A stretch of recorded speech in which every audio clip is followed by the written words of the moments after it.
السلام علیکم ورحمۃ اللہ وبرکاتہ۔ آپ دیکھ رہے ہیں میرا چینل درس قرآن و حدیث۔ آج ہمارا جو موضوع ہے وہ ہے 10 صورتیں۔ 10 صورتوں کو اگر ہم اپنی زندگی میں لے کے آئیں گے انشاءاللہ العزیز ان کے برکت اور ان کے فوائد ہمیں ضرور حاصل ہوں گے۔ علامہ جلال الدین سیوطی رحمۃ اللہ علیہ نے لکھا ہے 10 چیزوں کو روک دیتی ہیں۔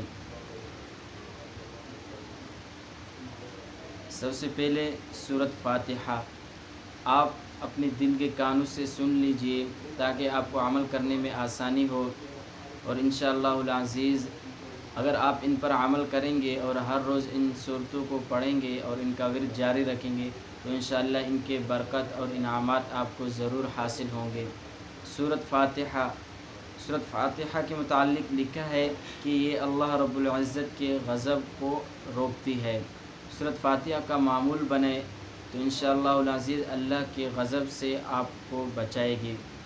سورۃ یاسین قیامت کے دن کے پیاس کو بجھاتی ہے۔ آپ سورۃ یاسین کا ورد کریں گے تو قیامت کے دن انشاءاللہ العزیز آپ کو پیاس سے بچائے گی۔ اور سورۃ دخان کی تلاوت آپ کریں گے قیامت کے دن ہولناکیوں سے بچائے گی، کیونکہ قیامت کے دن سورج تو ہمارے سروں کے قریب ہوگا اور اللہ رب العزت کے عرش کے سائے کے علاوہ کوئی سایہ نہ ہوگا، تو آپ اس صورت کو اپنے معمول میں لائیں گے تو انشاءاللہ العزیز قیامت کے ہولناکیوں سے آپ کو بچائے گی۔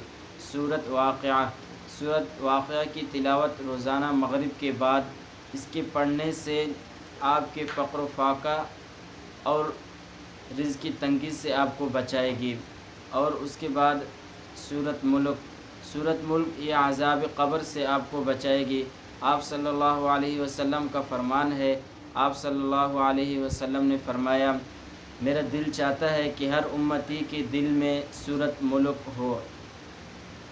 اس کے بعد ہے سورۃ کوثر کا اگر آپ ورد کریں گے تو دشمن کے جھگڑے سے آپ کو بچائے گی، آپ کو جھگڑا کرنے کی ضرورت ہی نہیں ہوگی اور نہ آپ تک انشاءاللہ نوبت آئے گی جھگڑا کرنے کی۔ سورۃ کافرون کے متعلق لکھا ہے کہ موت کے وقت کفر سے بچاتی ہے، اور یہ کتنا بڑا انعام ہے۔ ساری زندگی ایک بندہ نیکی کرتا رہے، اللہ رب العزت سے دعائیں مانگتا رہے، اچھے اعمال کرتا رہے، لیکن آخر پر خاتمہ بالایمان نہ ہو تو کتنا اس کے لیے افسوس کا مقام ہوگا۔ سورۃ اخلاص کے متعلق لکھا ہے کہ نفاق سے بچاتی ہے۔